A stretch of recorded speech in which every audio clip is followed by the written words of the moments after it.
৪৮তম কলকাতা আন্তর্জাতিক বইমেলায় এবার ব্রাত্য চিত্রশিল্পীরা। প্রতিবাদে গিল্ড অফিসের সামনে প্ল্যাকার্ড হাতে বিক্ষোভ দেখালেন তারা।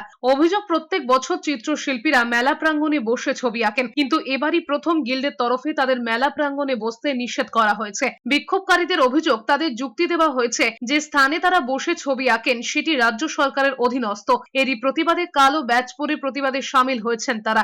বিষয়টি নিয়ে শিক্ষামন্ত্রী ব্রাত্য বসুর কাছে অভিযোগও জানিয়েছেন তারা। গিল্ডের তরফে বলা হয়েছে, রাজ্য প্রশাসনের তরফে পারমিশন দিলেই তাদের বসতে কোনো বাধা নেই। চিত্রশিল্পীদের অভিযোগ, রাজ্য সরকার নয়, গিল্ডই ইচ্ছে করে এমনটা করেছে।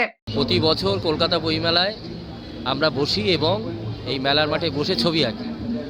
এবছরই আমাদের বলা হলো ৪৮তম কলকাতা বইমেলায় আমাদেরকে বলা হলো, গিল্ড কর্তৃপক্ষ বললেন যে না, তোমাদের এবারে আমরা বসতে দিতে পারবো না। কারণ এটাই যে ওই স্তর বা যেখানে আমরা বসি সেটা নাকি রাজ্য সরকারের আন্ডারে।